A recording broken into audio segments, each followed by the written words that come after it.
আসসালামু আলাইকুম, সবাইকে স্বাগতম।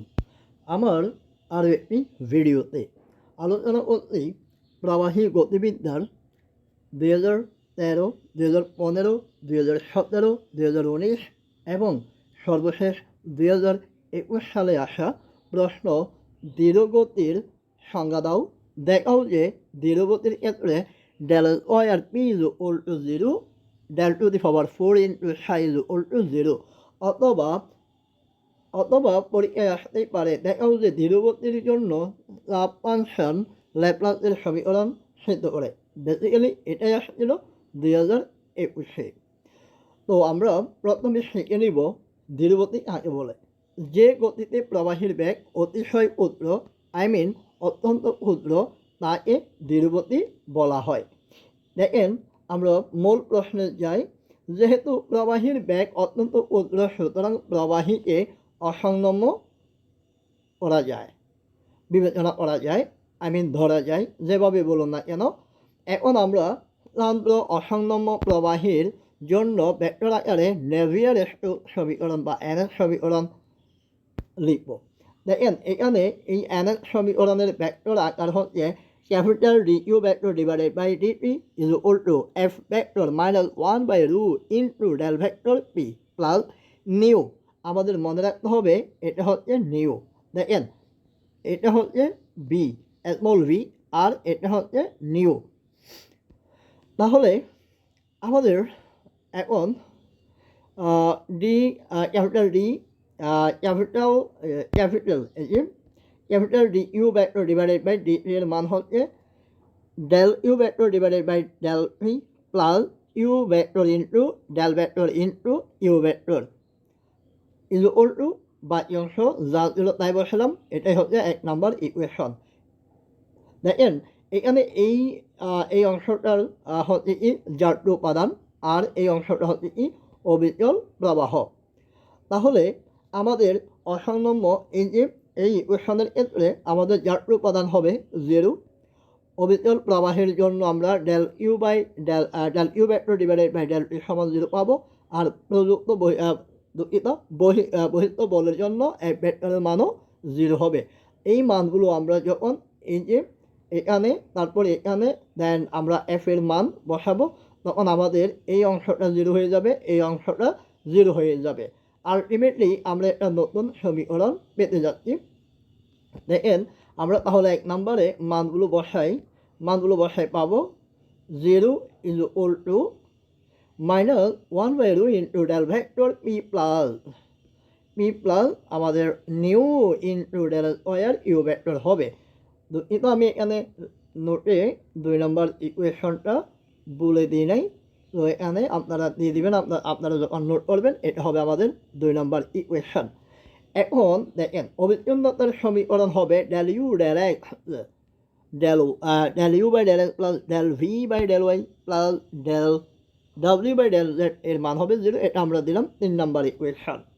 এখন এই যে 2 নম্বর ইকুয়েশনে দেখেন, 2 নম্বর ইকুয়েশনের 1/রু এই পদটা যখন আমরা বাম পাশে নিয়ে আসবো, তখন আমাদের তার মান হয়ে যাবে প্লাস, এই যে তখন এদিকে প্লাস হয়ে যাবে। বাকি অংশ ডান পাশে nu into del square you vector. দেখেন, আমরা জানি nu is equal to mu divided by rho. এটার মান হচ্ছে নিউ। দেখেন, আমরা এখানে নিউ এর মান মিউ ডিভাইডেড বাই রু বসালাম। এখন এই রু বাদ যাবে, আলটিমেটলি তাকে কত ডেল ভেক্টর ইন্টু পি। কিন্তু আমরা ডেল ভেক্টরের জায়গায় অবস্থান ভেক্টর অনুসারে লিখতে পারি i vector del del l plus y j vector del del y plus k vector del del z. এখন এই যে পি, প্রত্যেকটা পদের সাথে পি গুণ। তারপর এখানে ডেল স্কয়ার মিউ আছে মিউ, তারপর ডেল স্কয়ার ইউ ভেক্টর হচ্ছে কি আমাদের ইউ ভেক্টর হচ্ছে I vector U J vector V plus A vector W. আমরা এই মানটা বসাই দিলাম। দেখেন, এখন আমরা তুলনা করব এইটার সাথে এটা। এই যে আয়ের অংশ ডেল পি বাই আয়ের সহগ del P by del s, এখানে আয়ের সহগ mu into del square u. দেখেন আমরা যদি এটা গুণ করে বের করি তাহলে আমরা এখানে পাবো এই অংশ। এইভাবে আমরা জে ভেক্টরের জন্য তাহলে পাবো জে ভেক্টরের জন্য del P by del y equal to mu into del square v. এইভাবে আমরা পাচ্ছি del p divided by del z equal to mu into del square del u. এটা আমরা দিলাম 4 নম্বর ইকুয়েশন। দেখেন আমরা এখন যে 4 নম্বর ইকুয়েশন পেয়েছি প্রত্যেকটাকে এটা যখন এটা ওয়াই এটা জেড তাহলে আমরা এটাকে এক্স দ্বারা এটাকে ওয়াই এটাকে জেড এর সাপেক্ষে আংশিক অন্তরীকরণ করবো। তাহলে হবে del square p divided by del square mu into del square of u del u by del x. এইভাবে এই অংশটা এইভাবে এই অংশটা। তাহলে এটা হবে আমাদের 5 নম্বর ইকুয়েশন। এখন আমরা এই 4 নম্বর আর 5 নম্বর যোগ করে দিব।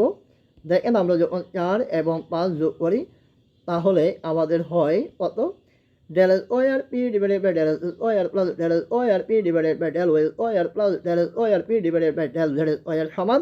এদিকে আমাদের ডান পক্ষ প্রত্যেকটা পদে মিউ ইন্টু ডেল স্কয়ার ছিল বিদায় আমরা মিউ ইন্টু ডেল স্কয়ার বের করে বা এই অংশ লিখলাম। দেখেন এটা হচ্ছে অবিচ্ছিন্নতার সমীকরণ থেকে আমরা 0 পাই। তাহলে 0 বসাই দিলাম এখানে।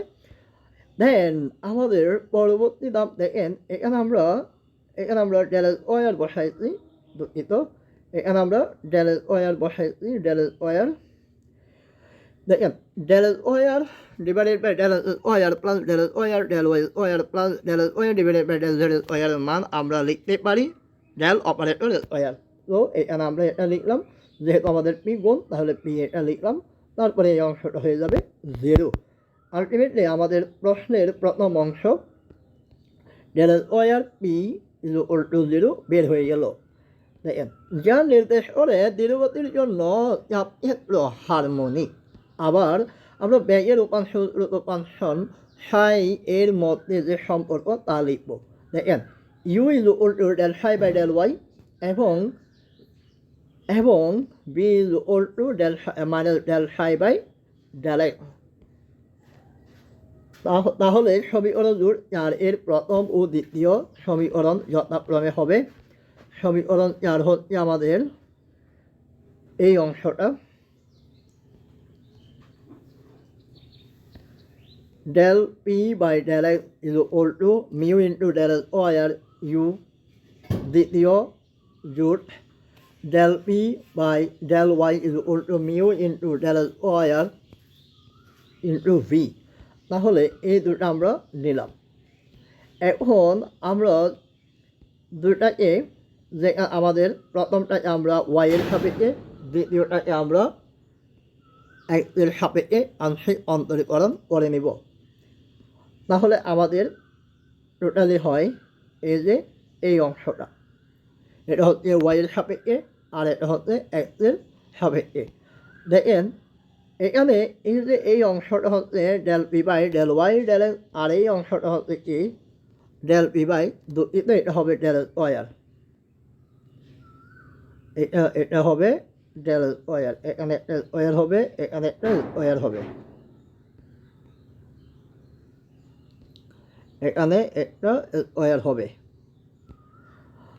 তাহলে আমি সেই অন্তরীকরণ করার পরে এই যে এখানে আমার পরবর্তী লাইনে দেওয়া আছে, দেখেন এই যে মানটা ডেল স্কয়ার পি।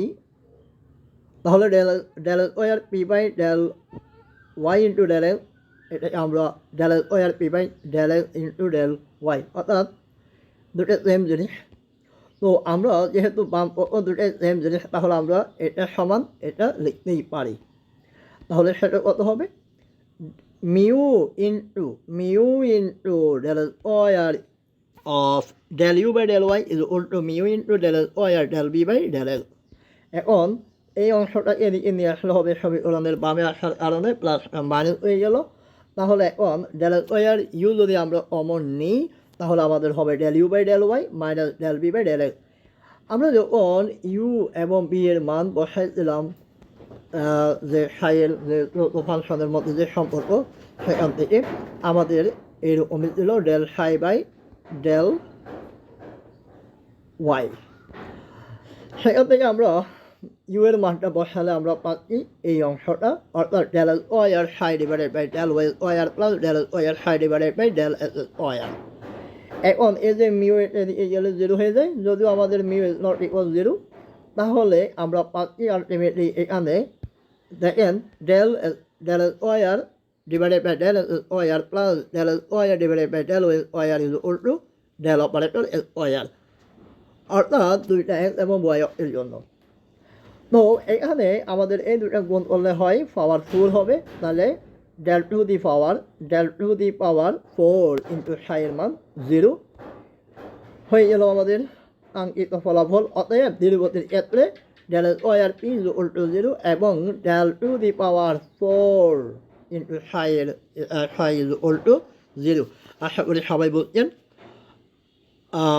প্রবাহী গতিবিদ্যার পরবর্তী ভিডিওর জন্য সাথেই থাকুন। আপনার যারা বন্ধুবান্ধব আছে সবাইকে শেয়ার করুন। আশা করি পরীক্ষার আগেই আমি আপনাদেরকে গুরুত্বপূর্ণ টপিক এবং জটিল যে সমাধানগুলো নিয়ে আপনাদের সমাধান দিতে পারবো।